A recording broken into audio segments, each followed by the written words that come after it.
قلنسي رمضان أدام به ملتا قم إنسى لسان الحال فانباسي دبتا وريتر والدقتي يا وسولي يا فتى كان دران والمفتس دي فما والقافتا قلبي دولي بلافا كني ولي ضامتا والله قراتو نقبت ايربورتي توبيا ديمي نموي سيماتو ديمي نما فرا جولين كن جتورا بيا رباتي كاباماني هداماني كان غدوفاني يدان يجو ماتي تديمودا اكاونتي رمال لكان كابان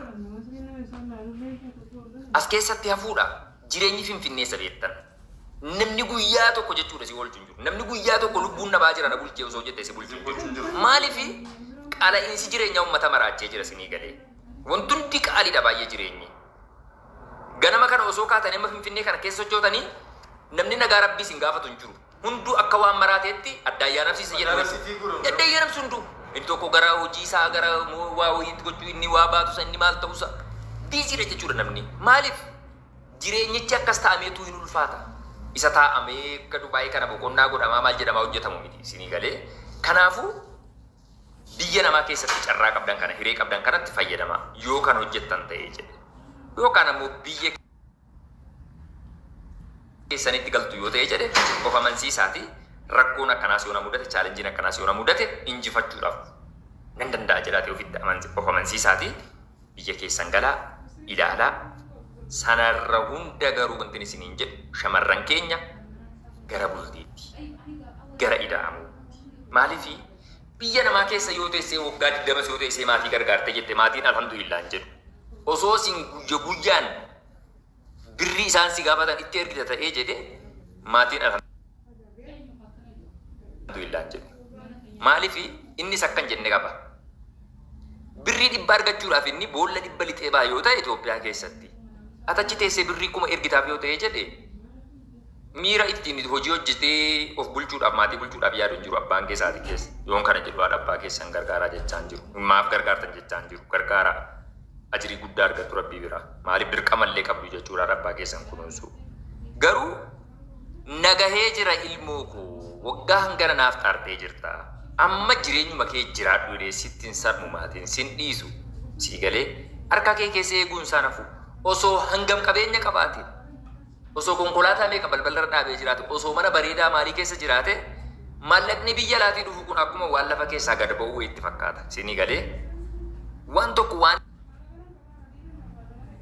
faajjee ta'aabbii argattu ittiin fakkaatu nama biyya kanaatti dhugaan isiniin jedhe yeroo baay'ee na aarsan wanti kun maaliif namaaf hin yaanne obboleewwan keenya akkamitti akka maallaqa san fidan quba qabuu laata waan jedhamu yeroo yaadu namatti dhaga'ama baay'ee sinii galee dantaan qabu namni biyya keessaa kun jechuudha namni wayi yeroo biyya laatii dhufee jedhu kiisiinsaa shaantaansaa ibir rifeensisaa kun illee waan keessatti dhuskee maallaqa baatee deemutti fakkaata namni akkamitti akka jiraatu quban qabu biyya namaa keessatti dhugaan isinii jedha gara laafina wanti jedhamu wayii hin jiru of yaadadhu abbaan kee obboleessi kee rakkataa dhassoo kee haadha kee abbaa kee qofa osoo hin taane haadholee abbootii Itoophiyaa keessa jiran baay'ee rakkina keessa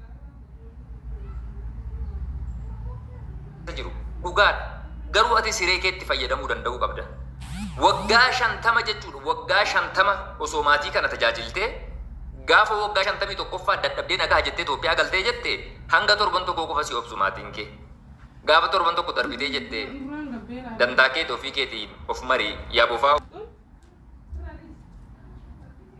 isa jedhamu jechuudha irra guddeessa dhugaan jirtu yoo afaan illee baasanitti himne jechuudha dandaa kee hin qaban of yaadadhu maallaqa hojjettu yoo jetti birrii 500 ta'ee jedhe birrii 500 sana keessa birrii yoo guddate birrii 50 maatii keetii ergi 450 jireenya keetiif lafa kaa'adhu hojjetadhu sii galee dhiirri tokko inni biyya keessa jiruuf inni biyya namaarra jiru ilaalchinni siif kennu garagara maaliifi shamarran fakkeenya biyya keessa jiru tokko dhiirri tokko yoo si wajjin bultii ijaarrachuu barbaadee jedhe waan irraa barbaadu hin qabu maaliifi already mucaan kun haadha abbaa bira jiraatti waan ta'eef gargaarsa maatiitiin dipendentii taatee jirti waan ta'eedhaaf maallaqattiin hangas mara jireenya isaaf isii fooyyessuuf gara fuulduraatti tarkaanfachiisuuf ga'u hin qabdu jedhee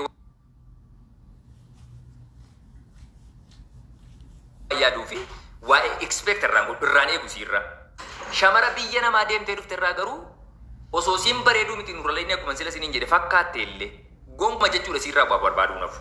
Kanaafuu nama waa sirraa barbaadu ammoo ati dirqama waa qabaachuu qabda. Nama sana wajjiniin jireenya gammadaa jiraachuudhaaf. Nama sana wajjiniin jireenya bareedaa jiraachuudhaaf. Sii galee kanaafi jireenya keessan ittiin qoosinaa. Isinii galee wanti hunduun darba. Bultiin garuu keessattuu intala shamaraatiif baay'ee murteessaadha. Finfinnee kana keessatti waa baay'een taajjabe. Waa baay'ee jechuudha. Amma dura mana bunaatti bakka malleetti dhalaa biraan argitan. Dhalaa Bashaamarii dhalaa Oromoon argitan. Wallaahi isiniin jedha dhugaa Rabbii. Har'a garuu osoo Finfinnee keessa sochootanii bakka kashlabbee bakka wasaka kan dhaabatu ijoollee Oromooti. Sanuun qaanfatanii uffata aadaa Oromoo uffatanii boquutu nama caba, qoleetu nama caba, nama qaanfachiisa. Kana kan godhaniif maali? Irra guddeessi isaanii warra biyya namaatii dhufan.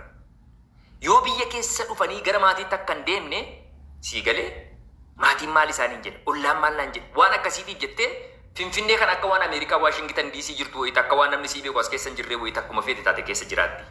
Safuudha. Keessattuu Finfinnee keessatti mana bunaa dhaqaa. Bakka jimaan gurguramu dhaqaa. Bakka beektee waanuma bakki jimaallee warradii araada biyyattiitti kun beekamaadha sookee. Bakkuma fokkatoo wayiitti wanti balbalarraa argitan dhalaa Oromooti. Amma dura dawaadhaa fi barbaadaa dhalaa Oromoo osoo jedheen argitan. Wallaahi summa wallaahi. Osoo hangam kashlabbee taate. Osoo hangam durriyyee taate, osoo hangam kaayyoo dhabeettii taate, bakka fokkataa akkasittiin dhaabbattu. Argamtu duutee baddi malee. Si galee namuma jaallattu sana wajjiniin waan feete illee taati malee ala baatee kaatee sanyii biraa wajjiniin gosa biraa wajjiniin maallaqaaf jettee qaama siin gurgurattu bakka fokkatoon dhaabbattu. Har'a garuu shamarrii Oromoo dhaaltee jirti jechuun danda'ama Finfinnee kana keessa. Bakka baay'eetti jechuudha sinii galee. Yeroo baay'ee argaan taajjabaa jira. Sinii galee. Kanaaf please xiyyeeffannoo ofiif kennaa hin qoosina. Miidiyaa irra isaa 24 teessanii bakka tajaajila hin qabne bakka bu'aa hin qabne asirratti teessanii kolfuu taphachuu maal jechuu inni asirratti miidiyaa irratti taa'ee yookaan geemii taphatu yookaan maal ta'u ata jala teessee kolfaadhuma koomantii dubbisaa taaftaa godhaadhuma yeroo kee dabarsita. Guyyarraa garuu umriin kisitti dabalaa jira. Guyyarraa ati sochiin ati gochaa jirtu isooleezi. Hireen kee borii hoo sii galee. Maatii amma ofiifuu dhaabbachuuf gidintiraa jirutu boru yoo rakkattee jette cinaacha isaa irratti qolee ofii irratti si baatee rakkoo keessana keessaa si baasuuf taara. No way. Isatti jireenya ulfaataadha waan ta'eef dantaa kee hin qabu. Sochii hojjedhu taabbadhu iddoo feete fidii siin jedha. Sii galee kanaaf yeroo keessanitti fayyadamaa. Hojjedhaa hanga hojjettanu jechuudha. Dideen jennee kabajumaan biyya keessan dhufaati. Dhiiras akka barbaaddanillee yoo hin taane isuma ta'e illee haa ta'u bultii wajjin ijaarratanii jireenya keessan sataratanii jiraachuuf xiyyeeffannootti godha obboleewwan kiyya shamarranii. Wanti waan kana irraa mata duree godhee dubbachaa jiru shamarran waa baay'een taajjabaa jira darban biyya keessa dhufee jedhe wallaahi waa baay'een taajjabaa jira. Wantoota dhalaa Oromoo irraa amma duran eegne baay'eetu Finfinnee kana keessatti mul'ata. Finfinnee qofaa miti magaalotuma biyyattii hedduu keessatti informaashiniin dhageessa. Beektee zamanni zamana dijitaalaati. Namni waan jiru kana waliin dubbata waliin mari'ata. Wantoota fokkatoo dhalaa Oromoo irraa mul'ataa jira. Rakkoon kanaa moonni guddaan maali? Intaltii Oromoo jireenya si kaayyootti gootee deemsifachuu dhabu. Bakka mallee bakka hin taanetti kufuudha gufachuudha. Isinii galee abdii murannaa gibaabii gooti jechuudha. Isinii galee kun immoo gara boodaatti shamara Oromoo qofa osoo hin taane saba kanallee rakkoo keessa galcha. Maaliif? Ilma dhiiraa jabaa tokko duuba intala shamaraa jabduu tokkotu jirti jedhama. Isinii galee shamarri Oromoo erguma uumaa argitetti abdii murattee kun bakka fokkatootti jireenya si gatti yoo ta'e jedhee ilma dhiiraa kana wajjiniin kan mana qabee dhaloota jabaa ta'e dhaloota bilchina qabu kan oomishu eenyu? Kunis gaaffii namatti uuma jechuudha. Kanaaf hanga dandeessanii biyya namaa keessa akka jirtanutti isinii galee xiyyeeffannoo jireenya keessaniif godhaa. Umriin keessan dargagguma qaba. Isiniif galee maammadoon akka kootii kun haayii lubbuu bareeddu qashtii sii du'e sii maraadhe maal jedha. Gaafa guyyaa tokko lama hanga jedhutti qashtii ansi malee lafti kun naatti dhihuu naaf hin bari'uu na didaa. Lafumti kun ilaali numti rabbii uume kun naa dhihuu didaa jedhee yeroo jedhatu miskiinni kun anis hin jaalladha ittaatis kana jettaa jedhee akka tafkiisi qabatee gaafa xiyyeeffannootti godhaa shamarran keenya hin gowwoominaa. Isin miidhamtan jettuun sabatu miidhama hawaasatu miidhama waan ta'eef xiyyeeffannoo jireenya keessaniif kennaa. Isa ramadaanaa biyya keessaa biyya alaa jedhamu wal qabatee wanti jechuu barbaannu dhugaa dubbachuuf maatii keessan biratti yemmuu ramadaana soomtan gammachuu guddaa isiniif uuma. Maaliif?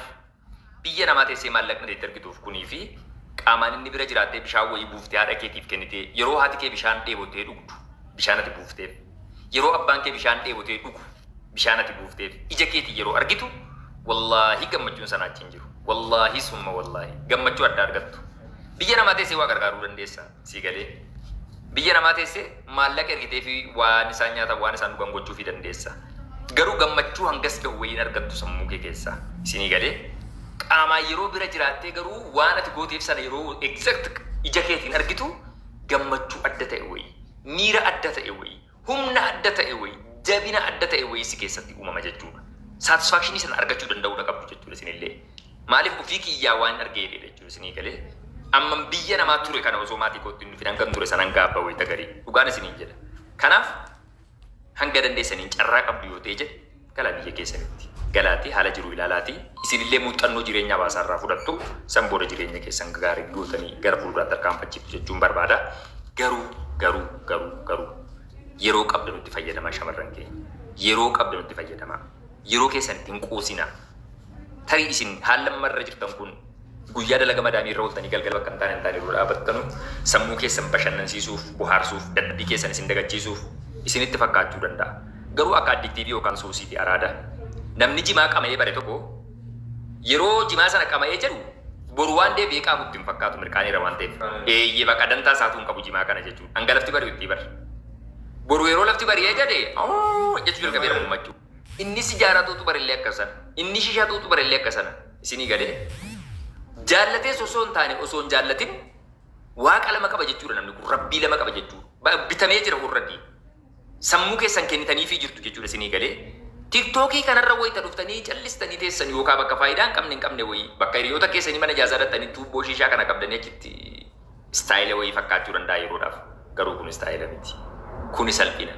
Kuni sharafa ofii ajjeesuudha. Gatii ofii ajjeesuudha. Of eeggadhaa. Kiyyoo baay'eetu biyyoota Arabaa keessattis biyya keessatti shamarraniif qamadamee jira.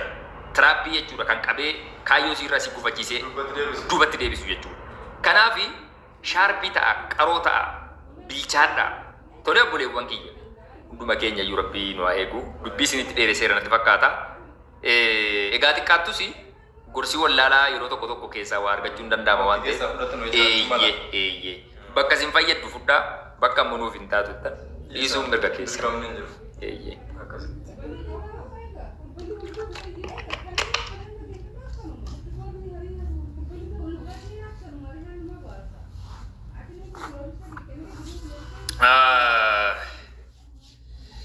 Maaliifuu obboleewwan keenya Islaamaa hunduma keenya baga Rabbiin ji'a ulfaataa fi kabajamaa ji'a Ramadaanaatiin nu gahee jiini kun dhugaa ji'a baay'ee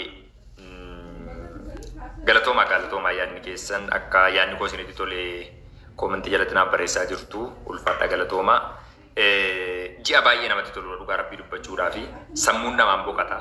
Parsanaaleen ofirrumaa wanti muuxannoo fudhadhu yeroo Ramadaanni qaqqabee jedhu yeroo Ramadaanni seenee jedhu keessi koo tasgabbii qaba. Wallaahi yoo kiisii koo keessa farankaan tokko hin jiraanne sumuun tokko illee hin jiraanne akka ana caalaa namni sooressi hin jiru addunyaa kanarratti. Sooressi jechuudha isinii galee keessi koo na gammada waan hunda waan hin qabu wanti hin dhabe waan hin jiru natti hin fakkaatu jechuudha. Maaliif ji'a caalaadha. Ji'a baay'ee jaallatamaa ta'e. Ji'a Rabbii waa hunda keessa nu laaffisee wantoota murutti ulfaatu wantoota murutti jabaa nurraa fageessuudha. Kanaaf waan dandeessaniin carraa kanatti fayyadamaa shamarran keenya miidiyaa irratti wantoota hin taane maxxansurraa of eeggadhaa please. Maaliif isin qofa osoo hin taane namoota biroollee dogoggora keessa galchuu dandeessu waan ta'eef xiyyeeffannoo itti godhaatii waanuma khayrii qofa dalagaa yoo ofii keessa hin dalaguu dadhabdan illee namoota dalagan jajjabeessaa isinii galee teessanii nu dhaggeeffatanii waa guddaa namoota waan khayrii dubbatan jechuudha. Maaliif carraa isin achi taa'aa jirtanutti fayyadamee namni sun ergaa ni dabarsu isin ilaalee namni wayii achi taa'uu danda'a waan ta'eedhaaf jechuudha isinii galee waan akkasii hojjedhaallee khayrii sharafadhaan isiniin jedha. Hamza waan jettu qabda? Waan hin jiru qabu kana booda sagantaan itti aanu maal ni qaba? Sagantaan itti aanu tooppikiin keenya inni guddaan irraa kanuma kan guddaan. Eeyyee. Sagantaa sadi fudhannee dhufne. Sagantaa sadi keenya xumurree. Inni tokko waa'ee paartii Dubaayiiti. Sanas illee irraa dubbanneerra. Sanas irraa dubbannee jirra. Waa'ee Ramadaanaa dubbannee waa'ee Ramadaannii biyya keessamu biyya namaatti irra gaarii jedhamu waan dubbatamu irraa dubbannee kaafnee turre.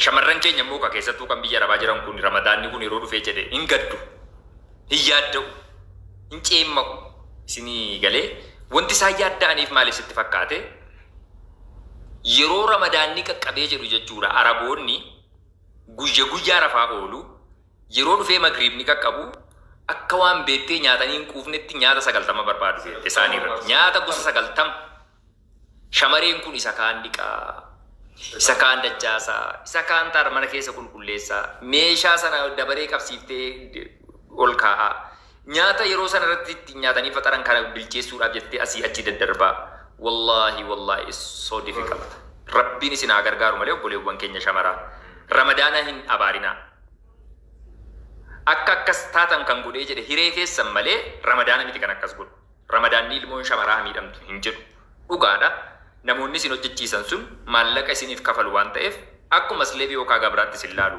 warra rabbiin sodaa isaa keessan keenya yoon ta'in alatti ati kun osoo soomtu waan dadhabdutti fakkaachuu dhiisuu dandeessa because maallaqa siif kafalaa jira waan ta'eef ati akka maashinii wayii beettee atamma fakkeenyaaf osoo televezyiinii tokkotti sokkeetti itti sakkaatee jette televezyiinichi sun osoo dhuma even transformeriin isaa yookaan IS paartiin isaa yookaan boordiin isaa osoo dadhabee jedheellee osoo ho'aa jiraate waan dadhabu sitti hin fakkaatu because sokkeetti itti sakkaatee jirta hojjetaa jira araboonnis shamaran kun mana kana keessa yeroo isiin akka beettee roobootii akkas jettu jechuudha waan isin dadhabdutti hin fakkaatan jarri maallaqa isaan jatti siif kafalan qofa yaadu jechuudha kanaaf ati hojii yookaan murtee arabootaan sirratti raawwatamu akka waan ramadaanni akkasii miidheetti rabbiin hin komatinii ramadaanallee hin jibbin yeroo ni dhufu gammachuudhaan simadhu because kana carraakeet akkas godhe malee rabbiin dirqaman akka akkas hojjettu sin ajajine si galaa jira miti biyya keessatti biyya alaatti osoo hin taane biyyuma kee dhuma fedhe yoo ta'e jedhe ilmi namaa tokko humna isaatii ol akkasii godhu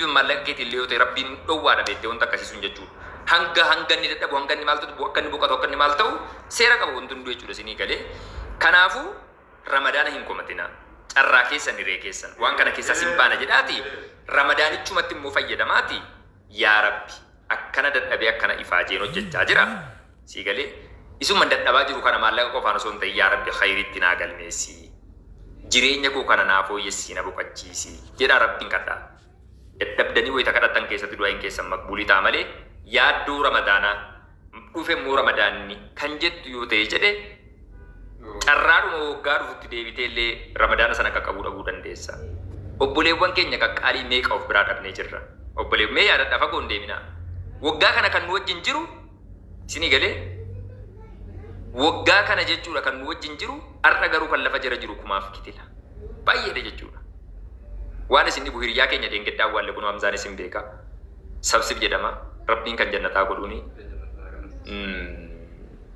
hiriyaa kiyya waggaa dheeraa waliin turreedha mucaan sun nama dhukkubsatu yuusitti hin fakkaatu yeroo jaallaltu nama nagaa nama guyyaa tokko mataa nama waafate deem beekne jechuudha sii galee mucaa bareedaa hundumti keessa nu tiktookii irratti hin beektu sinii galee eeyyee waggaa darbee jedhe anaa wajjin mana tokkotti faxaraa baanee jenne ramadaana jechuudha ijoollee ollaa jaraa jiran mana jaraa jiran ibsaara nuuf qopheessaa akkasitti waliin soomaa baane har'a garuu inni gara fuula rabbii jira hangasuma addunyaan ilma namaa kanaan yeroo asirra jiraan nu jaadargaa wal jibbinee wal hassarnee inni akkanaa isiin akkasii hanga addunyaan lubbuun hunda keenyaatu wabiin qabdu addunyaa kanarratti hanga dandeessaniin waan khayrii dalagadhaa waan boru ofiifis maatiinis hiriyyaan keessanis ittiin qaanfanne wayii gochuuf yaala isiniif galaa jira miti haa xiqqaatu waanuma yoo waan gaariillee gochuu dadhabdan even is not odd even isinii galaa jira miti yoo waan gaarii gochuu dadhabdan illee waan badaa gochuu of tiksuu danda'uu qabdu fakkeenyaaf anamma hamzaadhaaf bishaan kana kennee dhugi jechuun yoo dadhabe yeroo inni bishaan dhugu mangaaggaa isaarra rukutee fuula isaatti bishaan naqu yoo inni waa guddaa hojjedheera jechuudha isinii galee ila bishaan manni maallaqa isaatiin bitatee afaan hin dhugu dhiibee kee afaan isaatti gannaqee bishaanicha yookaan eessas akka inni fe'amu yoo gochuu dhiise khayrii guddaa hojjedheera hamzaadha jechuudha sii galaa jira miti kanaaf yoo hojii khayrii hojjechuun illee nutti jabaate waan hin badaa waan hin taane hojjechuu irraa of haa eegnu rabbii waggaan nu ga'eef yeroo namoonni baga waggaa keessan rabbii waggaan kan isin ga'e alhamdulillah yeroo namni jedhu waanuma salphaa wayii nutti fakkaata yoo taraa nagar bakka waanuma bee jetteedhuma namoonni dubbatan wayii nutti fakkaachuu danda'a garuu hiikoo guddaa qaba wallaahi summa wallaahi hiikkaa guddaa qaba isinii galee hiikkaa guddaa qaba osoo akkuma keessan jireenya barbaadu osoo akkuma keessan kaayyoo dheeraa qabu osoo akkuma keessan ofis maatiis utubee jireenya bareedaa jiraachuu barbaadu guyyaan kee gaheeran no kanarra fufuu hin dandeessu rabbiin kan gara ofii fudhate baay'eetu jira jechuudha. Kan bareedinaan nu caalu, kan beekumsaan nu caalu, kan kaayyoon nu caalu, kan qabeenyaan nu caalu meeqa jechuudha. Rabbiin kanarra caaluu hin qabdu jedhee kan fudhate meeqatu jira. Kanaafuu immoo hanga jirrutti rabbiin kadhataa, waan gaggaarii hojjetaa, tola ooltummaa jabeessaa hanga dandeessan jireenya keessan keessatti. Yoo isin miidiyaa irrattis haa ta'u, miidiyaa irratti hojiin isin hojjettan, wallaahi summa wallahi rabbii biratti illee isin fayyada. Osoo dhuma jirru lubbuun keenya ofiin qabduu dandeenya. Osoo lubbuun jirru wanti nu goone isinii galee boru yoo isin rabbii biratti illee kan itti qaanfattan hafee osoo jiru maatiin keessan irra lafarra tafe yookaan itti gammadu yookaan itti qaanfata. Hojii isin gootan itti jechuudha. Lafarra yeroo jirtan waan isin gootan jechuudha. Hojiin isin gootan isin qofa osoo hin taane maatii hiriyoota namoota isin jaallatanuuf hin oola. Sii galee hiriyyaan kee osoo lubbuun jiru nama miidha, nama dhaha, nama hata, nama zolloma osoo ta'e gaafa inni du'ee jedhu abaluun sun bara akkas godha hiriyaa abaluuti. Yeroo jedhan attam qaanfatta. Badii ati raawwattu si qofa osoo hin taane hiriyyaan inni si bira jirullee mataatti caba jechuudha. Yoo inni waan gaggaarii hojjeta ta'e yoo ilaali hiriyyaan koo bar waan akkanaa godhaa bar laphee dhiibdeetti gammaddee jechuudha. Hiriyyaan koo bar nama akkanaati ittiin dhaadatta jechuudha sii galee. Rabbiin illee waan kana khayriin sii galmeessa rabbii biratti jechuudha. Isin ittiin fakkaatin namoonni nama miidiyaa kanarratti qullaa of dhaabanii of jijjiiranii bifa isaanii jijjiiranii maallaqaaf isa ta'u maaliif isa ta'u fuuldura namaa kanatti attenshinii namoota harkisuuf jedhanii akka fidan ta'an wallaahi summa wallaahi namoonni fokkatoon namoonni salphatoon namoonni gadi xiqqaan akka isaanii hin jiru na amana eenyurraallee nama hinaaffaa qabu miti jireenya koo keessatti wantiin rabbiin alhamdulillahi jedhu hinaaffaan qabu jireenya koo keessatti wallaahi ilmi namaa yeroo argatu natti tola ilmi namaa yeroo milkaa'u natti tola garuu milkeenyi daandii sirrii yoo ta'udha malee karaa fokkataa ilmi dhiiraa nadhoo fakkaate intalti dhiira fakkaate wantoota fokkisaa gootee garuu gara fuulduraatti hin baanne siin jettu maal jedhee isinitti haa himu akka beektee hoomacha galaana cinaa hoomachi galaana cinaa jiru yeroo akkasitti ilaaltamu guddaa wayii isinitti fakkaata gaafa bira geessee qabu hin jiru yallam warra makkas miidiyaa irratti akkasitti fakkaatu ona qulla qafoo isinii galee ilaalina gabayaa dhaabbattan adda baafadha beekaa isinii galee bakka dhaabbattan bakka irraa waa fayyadamuu dandeessan adda baafadha beekaa malee wanti isaan amma raawwataa jiran yeroodhaaf teempoora rabbinas isiniif kennee yeroodhaaf kolfuu qofaa fi miti isinii galee badii isaan raawwatan isin sheerii godhaafee jirtu yeroo isaan qilximii nyaatanu isin immoo maraqii dhugaa jirtu jechuudha. Isinii galaa jira. Yeroo isaan dirra kana muranii nyaatanu cubbuu isaanii jechuudha. Isin immoo maraqii isaan irraa fi dhugaa jirtu jechuudha. Tatanqaqu of eeggadhaa. Kanaaf akkasiin isiniin jedha dubbii isinitti dheeresseera.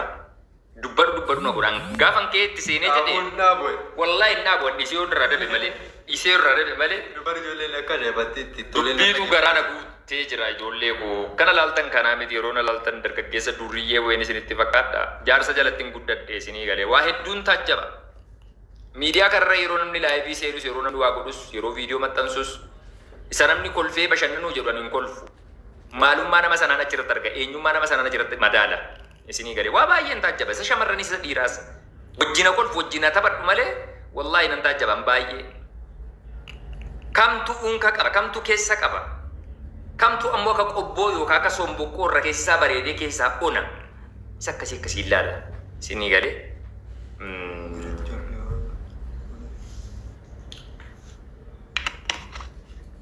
kanaafi of eeggadhaa isiniin jechuun barbaada. Ante dubbata nyaanni barbaadde. Hirmaata laa biratti nyaanna. Kai baana wala nuti cufama Itoophiyaa rafanii cufu mana nyaataa salphanneerra agabuu bulleerra ijoollee laa osoo isinitti dubbadhu agabuu yoon bulee jedhe laal isiniin abaaranii deebi'ee. Ati yoon fuuta obboleessa keenya kan fuudha kootii kun nama hedduu dhufa. Nama hedduu dhibeera. Kunoonni na bira jiru mucaan kun hin fuune bara naan dubbachaa jiru. Inshallah manam fuudha bakka. Dubbiin fuudha kootii kun gurbaan duuba kee jiru jaarsa kiyya fakkaata wallaahi. Okkee tokkittii baabboo. Tokkittii baabbooti jaarsa koo fakkaate. Jaarsa naaf haa ta'u siin hin jenne miira keessaa. Naaf haa ta'u itti seetan gaalee gadi booban ture. Miira keessaa bahe. Akkasii obboleewwan kiyyaa inshallah du'aa inaa godhaanaafis akka jaartii gaarii rabbiin naaf kennu sii bifa bareedu maaloo osoo hin taane kan jireenya koo naa bareechitu. Anis kan jireenya sii bareechu kan waliin bareenu Rabbi naaf haa kennu.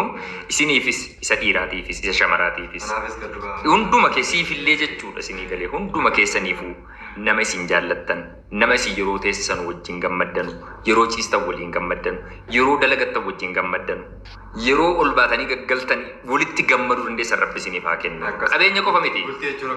Bultiin qabeenya qofa jechuu miti. Qabeenyi jiraatee meeqatu dugda walitti galee rafa.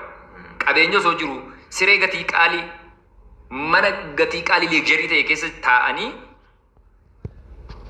jaalalli isaanii garuu kan balfa caalatti ajaa'ibu nama jibbisiisu jechuudha.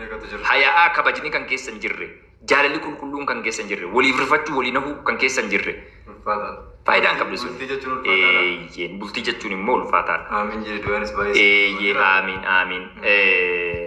Bultii jechuun yoo Rabbiin isiniif mijeesse yoo Rabbiin isiniif tolche jannata addunyaati. Itti qananiitu itti gammaddu lamaan keessaniitu. Yoo kallattii badee yoo karaarraa maqee azaaba addunyaati bultiin jechuudha. Isinis isitti azaaba taatu isinis isinitti azaaba taati. Wal gubdu jechuudha. Bakka silaa itti ra'aa taatan itti gammadu itti kolfuu qabdanu itti gadditu. Tokko immoo maame maal taatee huqqatte naan jedhan huqqatte nama maaliin jijjiiramee jira. Dhuma koo duriitti hin deebi'e maaliin huqqattee jedhee. Huqqina qaamaatiif yaadda inaasi. Huqqina qaamaa miti ilmi namaa. Huqqina sammuunaa yaaddaa. Obboleewwan koo. Foon asirra jiru kun bor dhufa hin deema. Foon kan ormaati jedhama. Sii galee. Foon gatii hin qabu. Sammuun namaa gaafa huqqatu ilmi namaa huqqate jettee kan rifachuu fi qabu malee. Tolee. Tokko biraa ana maame biraa seeqi suuraa kaafadhu dha. Okkee kaafadhu. Baay'ee kaafadhu kun hoteelaa itti sii buteera dha kaafadhu. Taa'eef sirriitti qaxxiri. Akkuma kana namaatiin qabda jiraan. Kaafadhu dafi hin talu. Kaafateetti bakka maameen gaa. Qatti godhal biratti kaasa jedhe. Qatti. Viidiyoo kana nama eeggatee jiru jedhee. Halluu irratti qatti godhee. Hayyee. Akkasiin isiniin jedha amma gabbaanee waa barbaadan obboleewwan koo sa'aatiin xiqqoo deemee jira. Yeroo dheeraa turre. Galatooma obboleewwan koo warri nu jaallattanis Rabbiin nu jaallate isin jaallatu hanga dandeessaniin. Inshaallah ramadaana kana keessa ustaazota qaqqaalii isin jaallattan munaashidoota qaqqaalii isin jaallattan qaamaan jechuudha wal bira teenyee nashidaa isaanii isiniif jechaa gorsa isaanii isiniif kennaa ramadaana kana bifa gaariidha wajjin dabarsina jedheen abdii qaba inshaallah Rabbiin nuuf haa jedhu Rabbiin nuuf haa laaffisu. Akkasiin isiniin jedha kanaafuu nurraan fagaatina cheekii godha maalitti jiru akkamitti jiru jedhaati qubanuu qabaadhaa isiniin jechuu barbaaddaa. Akkasi gwaatti dinarmame. Okay, Dr. Shafii hundumti keessanuu ulfaadhaa galatoomaa jechoota fayyadamnu keessatti immoo tarii dogoggoraan kan isin mufachiifne yoo kan jiru ta'ee jedhe ilma namaati waan ta'eef hin dogoggora ilmi namaa nu of kolchaa isiniin jechuu barbaanna nu waan gaarii yaadne wanti nu goonu tarii dogoggora ta'uu danda'a. Akkasitti qubanuuf qabaadhaa. Itoophiyaa waayifaayin jira jedhu waayifaayin Itoophiyaa laa sii kana laa waayifaayin Itoophiyaa sii kana. Isitti akkanatti argitan kana jechuudha. Kiisitti baatanii si deeman. Malee inni keebiliidhaan mana keessa galu sun hanga bilbilaayyuu hin ga'u dadhabaadha baay'ee. Dadhabaadha barsi bakka baay'eetti. Kunoo waayifaayi si akkanaatti. Kana keessa waalaikum salaam warahmatullahi wabarakatuh. Oh biiftuu faashin. Kana keessa siim kaardii galfattanii akkuma bilbilaatti jechuudha. Maal nyaattate? Caatii. Miira keessa. Kana jechuudha. Sii kan argaa jirtu miti isiidha. Bilbiluma keessan siim kaardii keessan keessatti yoo fayyadamtan isiniif wayyaa waayifaayin Itoophiyaa keessatti gatii hin qabu. Daataan waayifaayi caalatti hojjeta waan ta'eedhaaf. Daataa wayyaa barbaada. Daataa wayyaa akkam eeyyee daataa wayyaa. Maamni abbaa giddii quba qabdaa. Waa'ee abbaa giddii maal akka jechaa turree jenne gara feesbuukiitiin qubanuu qabdaa. Achitti cheekii godhi. Waa'ee isaan gara dandeenyu numa dubbachaa jirra. Nus qaama itti iyyamutti qaama gaafatamu numa gaafachaa jirra. Deebii garuu guyyaa isaan kennan isaaniif Rabbitu beekaa. Abbaan giddii ammallee almost ijaa lamaaf deema manuma hidhaa jira. Rabbiin baasee nu gammachiisu. Warri Dubaay jiranus warra akka biiftuu faashin kun warri Dubaay jiranus abbaa giddii quba dhabanii jiru. Sagalee ta'anii mucaan kun farmasiinsaa biyya sana keessatti harkaa cufamee yoo jedhee boru namni kun faayidaa sabaa osoo hin taane ba'aa sabarratti ta'uu danda'a. Kanaaf mootummaan nama kana yakka isaa cheekii godhee ilaalee nama kana akka gadhiise hojii isaatti deebi'uudhaaf sagalee ta'uu fi qabna jedhee qaamni hojjetaa jiru baay'ee xiqqaadha.